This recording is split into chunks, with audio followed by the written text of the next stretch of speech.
Hello दोस्तों, कैसे हैं आप सब। आज हम डिस्कस करने वाले हैं एसएसटी जनरल के पास्ट पेपर को, जो कि हुआ था 2022 को। इस पेपर के डिस्कशन से हमें अंदाज़ा लग जाएगा कि एसएसटी जनरल में कौन कौन से सवाल और कहां कहां से सवालात आ सकते हैं। तो चलिए स्टार्ट करते हैं अपने पेपर की डिस्कशन को। सबसे पहला क्वेश्चन है इसमें, she said to him can I do anything for you. She said to him can I do anything for you. Choose the correct indirect speech. ये हमें डायरेक्ट में दिया गया है यह स्टेटमेंट, और इसको हमने इनडायरेक्ट में कन्वर्ट करना है। तो इसका जो करेक्ट आंसर आएगा वो आएगा she asked him if she could do anything for him. ये इसका करेक्ट इनडायरेक्ट स्पीच आएगा। सेकंड नंबर क्वेश्चन है, every now and then they meet and chat. Every now and then they meet and chat, the underline part of the sentence is the example of. ये जो underline part है इस sentence में, तो ये क्या है, किस चीज़ का एग्जाम्पल है? तो ये है एग्जाम्पल एडवर्ब फ्रेज का। अब एडवर्ब फ्रेज किसे कहते हैं? Adverb phrase is a group of words which functions as an adverb. Adverb की तरह काम करता है लेकिन ग्रुप ऑफ वर्ड्स होगा। तो every now and then they meet and chat. They meet and chat, वो मिलते हैं और गुफ्तगू करते हैं। कब? Every now and then. ये जो वर्ड्स हैं ये इन मीट और चैट के मीनिंग्स में इजाफा कर रहे हैं। That's why these words are functioning as adverb, but they are more than one word. That's why we will call it adverb phrase. Third number question है, choose the word nearest in meaning to impoverished. Impoverished का क्या मतलब है? एम्पोवेरिश्ड का मतलब है गरीब, जिसके पास पैसे ना हो। तो यहाँ पर करेक्ट ऑप्शन आएगा C number, without money. Next question है fourth number, which type of sentence it is in terms of meaning. Meaning के लिहाज से ये कौन सा सेंटेंस है? What a big city Peshawar is. What a big city Peshawar is. तो ये है एक्सक्लेमेटरी सेंटेंस, और ये हमें इस एक्सक्लेमेशन मार्क से भी पता चल रहा है। वो वाला सेंटेंस जो कि हमारी एब्रप्ट फीलिंग्स को जाहिर करता है, उस सेंटेंस को हम एक्सक्लेमेटरी सेंटेंस कहते हैं, और उसके आखिर में ये वाला एक्सक्लेमेशन मार्क भी आता है। नेक्स्ट नंबर क्वेश्चन है 5, the evil that man do lives after them. The evil that man do lives after them, which type of sentence it is in terms of structure. ये structure के लिहाज से कौन सा सेंटेंस है? तो ये स्ट्रक्चर के लिहाज से है कम्प्लेक्स सेंटेंस। अब ये कम्प्लेक्स सेंटेंस कैसे है? तो हमें पता है कि कम्प्लेक्स सेंटेंस में एटलीस्ट वन डिपेंडेंट और एटलीस्ट वन इंडिपेंडेंट क्लॉज हमारे पास मौजूद होंगे। At least one dependent and one independent. अब इस सेंटेंस को अगर हम देखें तो the evil lives after them, the evil lives after them, ये वाला जो पार्ट ऑफ द सेंटेंस है ये हमारे पास इंडिपेंडेंट है। और ये वाला पार्ट अगर हम लें, that men do, तो this part of the sentence is dependent part of the sentence, और we can call it dependent clause. तो ये वाला इंडिपेंडेंट, ये वाला डिपेंडेंट, जब कम से कम एक डिपेंडेंट और इंडिपेंडेंट क्लॉज हो एक सेंटेंस में, तो उसे हम कम्प्लेक्स सेंटेंस कहेंगे। इसी तरह सिंपल सेंटेंस में सिर्फ एक ही इंडिपेंडेंट क्लॉज होता है, या इसको हम फुल सेंटेंस भी कह सकते हैं। कंपाउंड सेंटेंस में दो या दो से ज़्यादा इंडिपेंडेंट क्लॉजेज होते हैं, एंड कंपाउंड एंड कम्प्लेक्स, जब कंपाउंड और कम्प्लेक्स सेंटेंस आपस में मिल जाते हैं। 6 नंबर क्वेश्चन है, this speech is easy to memorise. The underline part of the sentence is to memorise. ये क्या है? तो ये है हमारे पास इन्फिनेटिव। इन्फिनेटिव हम to plus base form of the verb को कहते हैं। तो यहाँ पर ये हमारे पास टू आया गया, और मेमोराइज हमारे पास base form of the verb है, तो इसलिए इसको हम कहेंगे इन्फिनेटिव। जेरेंट, जब कोई भी पार्टिसिपल, जब कोई भी verb plus ING structure noun की तरह काम करता है, और पार्टिसिपल जब वर्ब के साथ आईएनजी लगाते हैं लेकिन वो वर्ब की तरह काम करता है। जब वर्ब के साथ आईएनजी नाउन की तरह काम करते हैं उसको जेरेंट कहते हैं, और जब वर्ब के साथ आईएनजी वर्ब की तरह काम करते हैं उसको वो पार्टिसिपल कहते हैं, और to plus base form of the verb को इन्फिनेटिव कहा जाता है। 7 नंबर क्वेश्चन है, which statement is true for suspension. Suspension के लिए इन सब में से कौन सा स्टेटमेंट सही है? तो इसमें सही है C number, solute is not completely dissolved in solvent. जो सल्यूट होता है वो सॉल्वेंट में कंप्लीटली डिसॉल्व नहीं होता, तो ऐसे मिक्सचर को हम सस्पेंशन कहते हैं। 8 नंबर क्वेश्चन है, what punctuation mark is generally used before certain coordinating conjunctions. जो कोऑर्डिनेटिंग कंजंक्शंस हैं, कोऑर्डिनेटिंग कंजंक्शंस उन कंजंक्शंस को कहा जाता है जो दो equal parts of the sentences को जोड़ते हैं, यानी कि जो दो independent parts of the sentences को जोड़ते हैं उसको कहा जाता है कोऑर्डिनेटिंग कंजंक्शन। तो यहाँ पर हम इस्तेमाल करते हैं कॉमा यहाँ पर इस्तेमाल होता है। 9 नंबर क्वेश्चन है, they sent a parcel on Monday. They sent a parcel on Monday, choose the correct passive voice. इसका passive voice, correct passive voice क्या आएगा? इसका करेक्ट पैसिव वॉइस आएगा, a parcel was sent by them on Monday. A parcel was sent by them on Monday, B number option यहाँ पर correct आता है। हम सबको पता है कि पैसिव वॉइस में जो ऑब्जेक्ट होता है तो वो सब्जेक्ट की जगह पर चला जाता है, जो सब्जेक्ट होता है वो ऑब्जेक्ट की जगह पर आ जाता है। Correct form of the tense हम इस्तेमाल करते हैं और जो एक्स्ट्रा इन्फॉर्मेशन है वो अपनी जगह पर रहती है। तो अ पार्सल, ये जो ऑब्जेक्ट है ये सब्जेक्ट की जगह पर आ गया। A parcel was sent, sent की जगह वॉज सेंट आ जाएगा। बाय दैम, दे, तो दे की जो ऑब्जेक्टिव फॉर्म है ये इसकी सब्जेक्टिव फॉर्म है, ये इसकी ऑब्जेक्टिव फॉर्म है। चूंकि दे को अब हम ऑब्जेक्ट की जगह पर इस्तेमाल करेंगे, that's why we will be using the objective form of the word they. तो ये हो जाएगा a parcel was sent by them on Monday. 10 number question है the police had no clues for the case, dash tips were still coming in. So however tips were still coming in, police के पास कोई clue नहीं था, बहरहाल अब भी कहीं ना कहीं से टिप्स आ रहे हैं, तो बहरहाल हाउ एवर। 11 नंबर है please wait here till return, she told him, choose the correct indirect speech. इसका हमने correct indirect speech find out करना है। तो इसका करेक्ट शी प्लीज वेट, यहाँ पर प्लीज का वर्ड आया है तो यहाँ पर हम लिख लेंगे शी रिक्वेस्टेड, क्योंकि उसने रिक्वेस्ट किया him to wait till she return. यहाँ पर करेक्ट ऑप्शन आएगा ए नंबर। 12 नंबर क्वेश्चन है choose the word nearest in meaning to substandard. Substandard किस चीज़ को कहा जाता है? जो सब स्टैंडर्ड चीज़ होती है गैर मेयारी चीज़ होती है, जिसका स्टैंडर्ड नहीं होता। तो हाई क्वालिटी तो इसका अपोजिट है, इन्फीरियर, अफोर्डेबल, प्राइसलेस, तो यहाँ पर आ जाएगा इन्फीरियर। 13 नंबर क्वेश्चन है they were absent dash the class, they were absent from the class, correct यहाँ पर प्रपोजिशन लगाना है। 14 नंबर है identify the adjective phrases in the following sentences. The wild beast in small cages are sorry side. तो इस sentence में, ये जो सेंटेंस दिया गया है इसमें एडजेक्टिव फ्रेज कौन सा है? तो adjective phrase is a group of words that functions as an adjective. तो एडजेक्टिव का क्या काम है? एडजेक्टिव किसी भी नाउन या प्रोनाउन की मीनिंग में इजाफा करता है, उसके बारे में हमें बताता है। तो एडजेक्टिव फ्रेज क्या करेगा? ये भी हमें नाउन और प्रोनाउन के बारे में बताएगा, लेकिन ये सिर्फ एक लफ्ज़ नहीं होगा, ग्रुप ऑफ वर्ड्स होंगे। तो यहाँ पर अभी एडजेक्टिव फ्रेज कौन सा है? यहाँ पर एडजेक्टिव फ्रेज है in small cages, in small cages. Correct option आता है सी नंबर। यहाँ पर एक्सप्लेनेशन भी दी गई है एडजेक्टिव फ्रेज की। अच्छा, इसको हम प्रेपोजिशनल फ्रेज भी कह सकते हैं। स्ट्रक्चर के लिहाज से ये प्रेपोजिशनल फ्रेज भी है, लेकिन अगर इसके फंक्शन को हम देखें, वाइल्ड बीस्ट इन स्मॉल केजेस, जो वाइल्ड बीस्ट हैं कौन से वाले? जो कि स्मॉल केजेस में होते हैं, जो कि स्मॉल केजेस में हैं। तो ये इसकी भी बारे में, इस नाउन के बारे में हमें बता रहा है, वाइल्ड बीस्ट के बारे में ये ग्रुप ऑफ वर्ड्स हमें बता रहा है। तो इसीलिए इसका फंक्शन क्या है? नाउन की मीनिंग में इजाफा कर रहा है, that's why we will call it adjective phrase. Structure के लिहाज से ये हमारे पास प्रीपोजिशनल फ्रेज भी हो सकता है। 15 नंबर क्वेश्चन है identify whether the underlined word is gerund और पार्टिसिपल। ये हमारे पास जेरेंड है या पार्टिसिपल है। We prefer hiking to reading, तो ये यहाँ पर हमारे पास जेरेंड है, पार्टिसिपल नहीं है। हमने कहा था पार्टिसिपल जब वर्ब प्लस आईएनजी स्ट्रक्चर आ जाए, वर्ब प्लस आईएनजी स्ट्रक्चर, अगर हमारे पास ये वाला स्ट्रक्चर नाउन की तरह काम करता है, वर्ब प्लस आईएनजी का स्ट्रक्चर नाउन की तरह काम करता है तो ये जेरेंड होगा, और अगर ये वर्ब की तरह काम करता है तो फिर प्रेजेंट पार्टिसिपल या पास्ट पार्टिसिपल होगा। अब यहाँ पर देखें, वी प्रेफर हाइकिंग, अब यहाँ पर कोई हाइकिंग कर नहीं रहा, सिर्फ उस हाइकिंग के अमल की तरफ इशारा है कि हाइकिंग हम प्रेफर करते हैं, हम प्रेफर करते हैं हाइकिंग को रीडिंग के ऊपर, रीडिंग पर हम हाइकिंग को ज़्यादा प्रेफरेंस देते हैं। तो कोई यहाँ पर हाइकिंग नहीं कर रहा। अगर हम कहते कि वी आर हाइकिंग या वी वर हाइकिंग येस्टरडे, तो फिर ये वाला जो स्ट्रक्चर होता है ये वर्ब की तरह काम करता, हाइकिंग के एक्शन को रिप्रेजेंट करता। लेकिन यहाँ पर हाइकिंग के एक्शन की तरफ इशारा है, कोई हाइकिंग कर नहीं रहा। That's why we will call it a gerund because it's functioning as a verb and not it's functioning as noun and not as a verb. 16 number question है the word amnesty means. Amnesty का क्या मतलब है? Amnesty का मतलब है forgiveness, general amnesty, आम माफ़ी।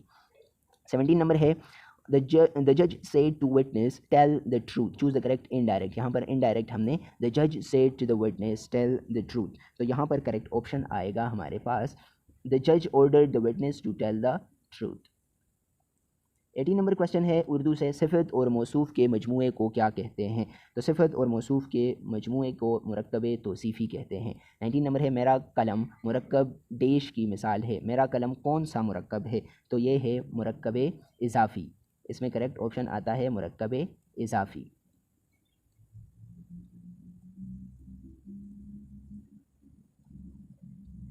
20 नंबर क्वेश्चन है यहूलू के मायनी है, यहूलू के मायनी है वो हायल होता है, वो हायल होता है। 21 नंबर है एमांसिपेशन मीन्स, एमांसिपेशन मीन्स आज़ादी, किसी भी चीज़ से जब आज़ादी हासिल करते हैं उसको एमांसिपेशन कहते हैं ना। A process of being set from legal restrictions, free from political restrictions, freedom from social restrictions, तो इन सब को हम एमांसिपेशन कह सकते हैं। ऑल ऑफ दिस यहाँ पर आएगा। 22 नंबर है when pencils lift their eyes to the mirror, in this sentence poet has use the poetic devices, कौन सा पोइटिक डिवाइस यूज़ हुआ है, तो यहाँ पर पर्सोनिफिकेशन यूज़ हुआ है। पर्सोनिफिकेशन किसे कहते हैं, personification when we give human qualities to non humans. तो अब यहाँ पर देखें व्हेन पेंसीज, जो ये पेंसीज होती हैं, ये फूल होते हैं, lift their eyes to the mirror, ये मिरर की तरफ अपनी आंखें उठाते हैं। अब पेंसीज की तो आंखें होते नहीं हैं, आंखें उठा नहीं सकते, it's a human quality, but we have given that quality to pansies, these flowers, that's why we will call it personification. इसके अलावा सिमिली जब दो चीज़ों की कंपैरिजन होती है, एज या लाइक के वर्ड इस्तेमाल होते हैं। मेटाफर को अगर हम देखें तो इसको हम डायरेक्ट सिमिली भी कह सकते हैं, और यहाँ पर एक चीज़ को डायरेक्टली दूसरी चीज़ कहते हैं। सिमिली में कंपैरिजन करते हैं, तशबीह देते हैं, मेटाफर में डायरेक्ट एक चीज़ को दूसरी चीज़ करार देते हैं। जैसे सिमिली में हम कहते हैं कि वो शेर की तरह है या शेर की तरह बहादुर है, यहाँ पर हम कहते हैं कि वो शेर है, डायरेक्टली उसको शेर कह देते हैं। पर्सोनिफिकेशन जब हम ह्यूमन क्वालिटीज़ नॉन ह्यूमंस को देखते हैं। और ये alliteration, alliteration means the repetition of same sound. 23 number है सिराजुम मुनीरा, सिराजुम मुनीरा के मायनी हैं, तो इसके मायनी है रोशन चराग, ए नंबर। 24 नंबर क्वेश्चन है देश इसम की एक किस्म है, इसम ऐसा इसम है जो ना खुद किसी इसम से बना हो और ना ही कोई इसम इससे बन सके, तो इसको कहते हैं इसमें जामिद। ऐसे इसम को जो ना खुद किसी से बना हो ना इससे कोई बन सके, ऐसे इसम को कहते हैं इसमें जामिद। 25 नंबर क्वेश्चन है देश was a time when man began making tools and weapons from metals, वो कौन सा दौर था जब इंसानों ने टूल्स बनाने शुरू किए, वेपन्स बनाने शुरू किए मेटल से, तो इसको हम कहते हैं ब्रोंज एज, उस दौर को कहा जाता है ब्रोंज एज। 26 नंबर क्वेश्चन है during Alauddin period Mongols invaded Delhi at least dash time between 1296 and 1305 AD, but each time they were repulsed, उनको पीछे धकेल दिया गया। तो कितनी मरतबा ये हुआ था, 6 टाइम्स, 6 मरतबा ये हुआ था। ये यहाँ पर फिर कुछ एक्सप्लेनेशन दी गई है, if you want to read आप लोग यहाँ पर अभी स्क्रीनशॉट भी ले सकते हैं। 27 नंबर क्वेश्चन है हमारे पास do you like sailing on the lake, do you like sailing on the lake, जो अंडरलाइन वर्ड है ये क्या है, तो अगेन ये है जेरेंट। जेरेंट हमने पहले भी एक्सप्लेन किया इसी वीडियो में कि जब वर्ब प्लस आईएनजी नाउन की तरह काम करें तो उसको जेरेंट कहा जाता है, जब वर्ब एंड आईएनजी वर्ब की तरह काम करे तो उसको हम प्रेजेंट पार्टिसिपल कहेंगे। तो do you like sailing on the lake, तो सेलिंग ऑन द, यहाँ पर कोई सेलिंग कर नहीं रहा, सेलिंग के प्रोसेस की तरफ इशारा है, तो ये उस प्रोसेस का नाम है, यहाँ पर कोई सेलिंग कर नहीं रहा, that's why we will call it a gerund because it's functioning as a noun. 28 number है डैश कैंसर इज क्यूरेबल, तो to a great extent cancer is curable, answer option number A correct आता है। 29 number है choose the word opposite in meaning to affluent, affluent का मतलब होता है जिसके पास ज़्यादा रिसोर्सेज होते हैं, ज़राए होते हैं, तो एफ्लुएंट का अपोजिट क्या आएगा, इसका अपोजिट आएगा हमारे पास पुअर, सिनोनिम इसका रिच आता है। 30 नंबर है until you learn how to take a break you dash your ability to speak English, so you won't improve your ability to speak English. 31 number है scientists use the term Anthropocene epoch for our times it means Anthropocene epoch का क्या मतलब है, जब human beings की activities माहौल पर गालिब आने लग जाएं, उसका उस पर गालिब असर होने लगे, तो ऐसी सिचुएशंस को हम कहते हैं Anthropocene epoch। तो करेक्ट ऑप्शन यहाँ पर आता है the dominant influence of humans and the activities on their environment और the activities of humans on their environment. 32 number है change the voice set the thief to cage a thief, इसको हमने passive voice में convert करना है, तो इसका correct option आएगा let the thief be set to cage the thief. 33 number है I haven't seen her dash June, तो यहाँ पर आएगा I haven't seen her since June, since और फॉर इस्तेमाल होता है, फॉर वहाँ पर इस्तेमाल होता है जब यहाँ पर specific time period, specific date या स्पेसिफिक ईयर मेंशन ना हो, इन जनरल बात की गई हो। लेट्स सपोज इफ वी से आई haven't seen her for 2 months, for 3 months, तो यहाँ पर फिर फॉर आएगा, लेकिन यहाँ पर जून चूँकि स्पेसिफाइड है, स्पेसिफिक महीने का नाम है, that's why we are suppose to use since here, so option C is correct। 34 number है the word perseverance means. Perseverance का क्या मतलब है? परसर्वेंस का मतलब है परसिस्टेंस, इसका मतलब है परसिस्टेंस, ऑप्शन सी करेक्ट आता है।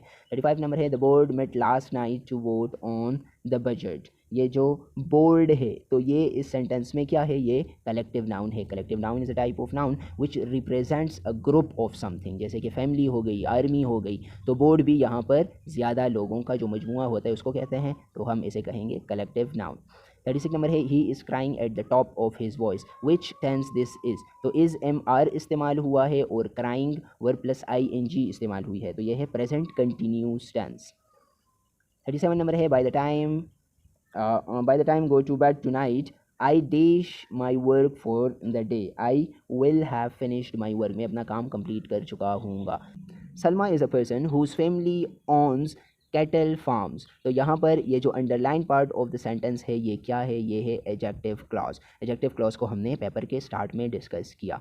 39 नंबर है after dash all day he'd was aching in the evening. तो आफ्टर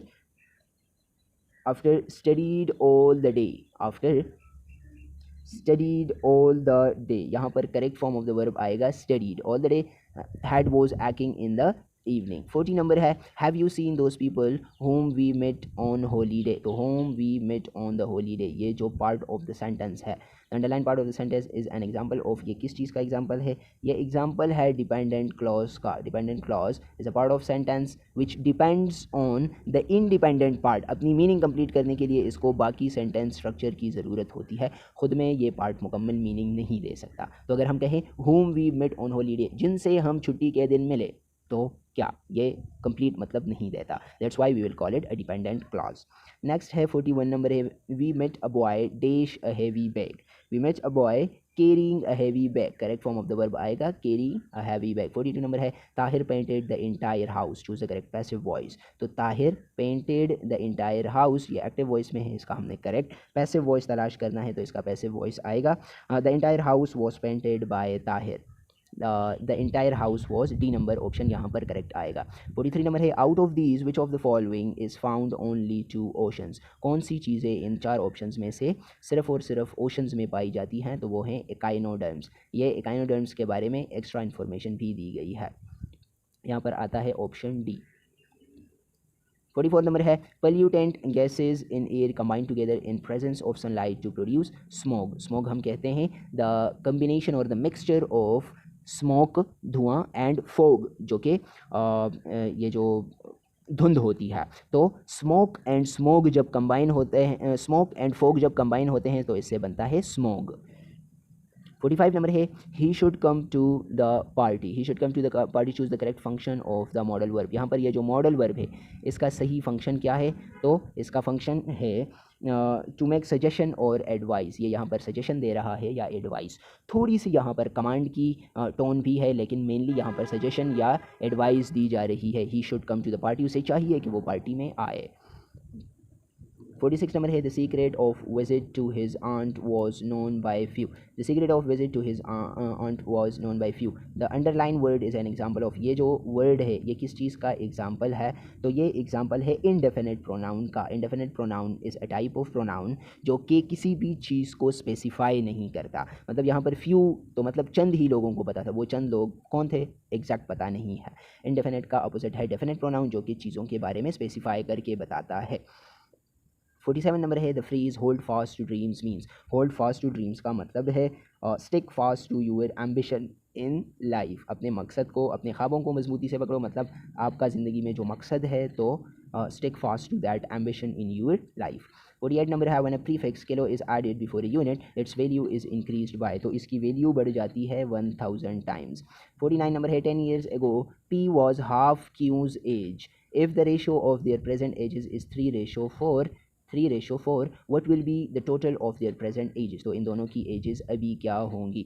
तो इसको सॉल्व करने के लिए हम कहेंगे let's assume the present age of P is 3x। यहाँ पर बताया गया है प्रेजेंट एज 3x और जो क्यों है उसकी क्या एज है? उसकी है 4x। 3x और 4x according to the information. यहाँ पर फिर हम इक्वेशन बनाएंगे 3x माइनस 10। माइनस 10 इसलिए कि यहाँ पर बताया गया है 10 years ago, तो अभी इनकी ये एज है तो पहले इनकी क्या एजेस थी, तो हम 10 को माइनस कर लेंगे। और यहाँ पर फिर बताया गया है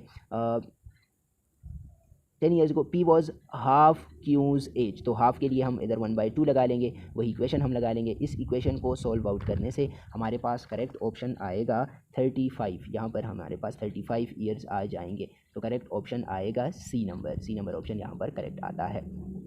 50 नंबर क्वेश्चन है log 4x is equal to -3 what is the value of x। तो ये यहाँ पर एक्सप्लेनेशन में बताया गया है कि जो log ay equal to x है, तो इससे बन जाएगा ये x जो है, तो यहाँ पर पावर बन जाएगा, और ये यहाँ पर ये जो x दिया गया है, तो ये x यहाँ पर आकर पावर बन जाएगा, और यहाँ पर ये जो नंबर दिया गया है a जो बेस है, तो ये यहाँ पर आ जाएगा। तो इसको हम लिख सकेंगे log 4x इक्वल टू -3, तो 4 पावर -3 इक्वल टू x, तो x से क्या आएगा 1/64 आ जाएगा, 1/64 डी नंबर क्वेश्चन है।